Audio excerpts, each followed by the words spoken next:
Täna on kukeleemepäev. Üle pika aja on meie maja haigeid lapsi täis. Ja mis veel oleks kosutavam kui üks korralik puljang. Suve teises pooles audus inkubaator meile pesakonna tigusid ja nagu ikka nendes pooled olid kuked. No tänaseks on nad nüüd suureks kasvanud ja aeg on panna nad potti. Selleks, et kanal või kukel suled ilusti lahti tuleks, peaks olema vesi 63–65 kraadi. Kui temperatuur on kõrgem, küpseb kana nahk ära.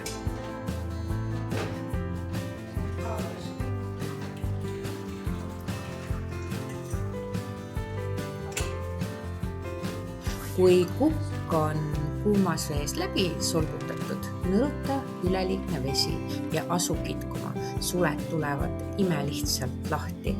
Natuke raskemini võimalduvad tiivasuled, aga muidu on see töö lihtne ja kiire.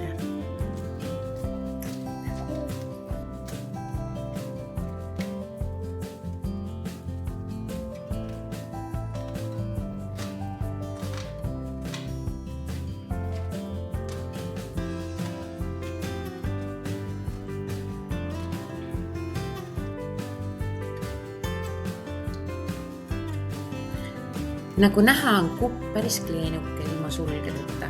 Ega tast muud midagi head ei saa kui puljongit või kukesuppi. Varbad lõikan ma kukal maha ja näitan pärast poole, mis nendest saab.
Nüüd on teise kuke kord, kastame ta uuesti soojapotti ja asume ka kitkuma.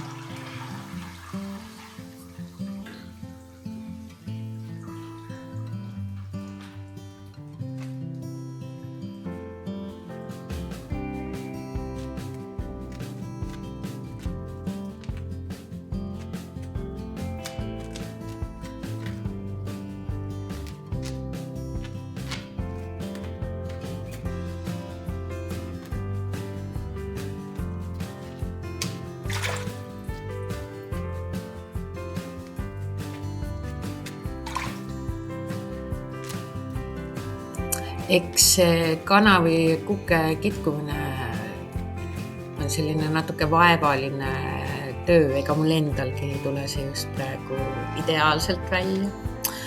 Aga harjutamine teeb meistriks ja oma linnuliha on ikkagi kõige parem.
kui linnul suled hästi lahti ei tule, siis pistad uuesti potti.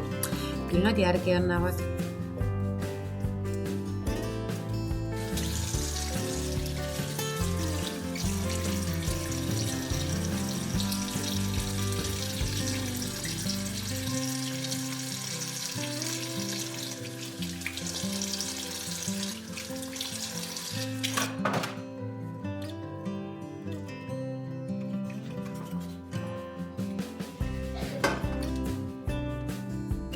Nüüd ma eemaldan ka kukk number 2 varbad ja viskan kuskil 5 minutiks sooja potti veel likku.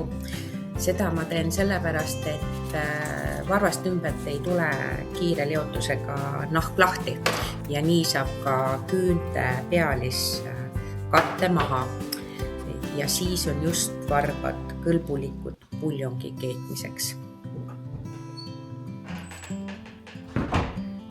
Et varvaste ümbert naha võtmine on omamoodi pusimine ja küüned tuleb ka maha tõmmata.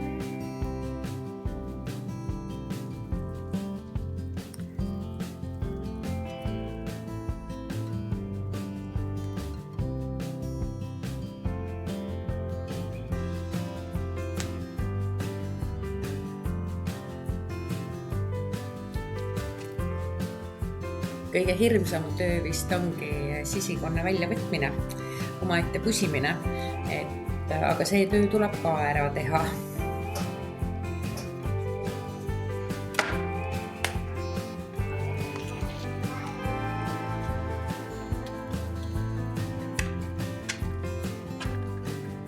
Ja kui kukk on puhtaks tehtud, siis lõikan ma ta tükkideks. Ma leian, et just nii tuleb rohkem maitset puljongisse.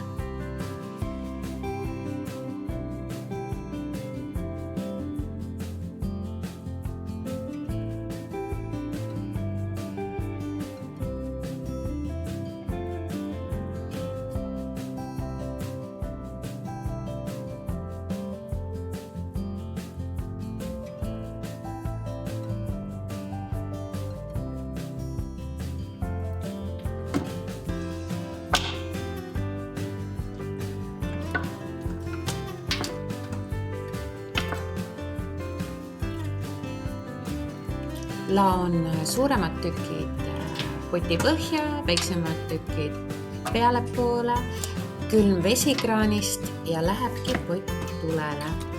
Oma puljongi põhjasi keedan ma tavaliselt ilma maitseainete ja soolapiprata.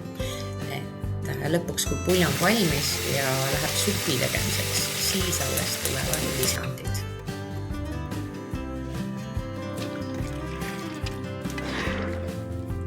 Praeguseks hetkeks on möödunud päris mitu tundi. Unustasin ennem kaamera võtta ja filmida, kuidas tegelikult tuleks ka puljongilt pealt koorida vaht. Aga nüüd siin me oleme. Järgmisena ma võtan puljongist ära kõik liha ja konditükid ning seejärel kurnan puljongi purki.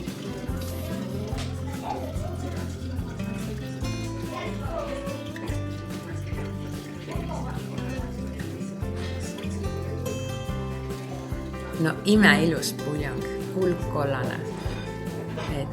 Eks see värv tuleb ka sellest, mida need linnud siin söönud on. Mida rikkalikum laud neil, seda rikkalikum puljong meil.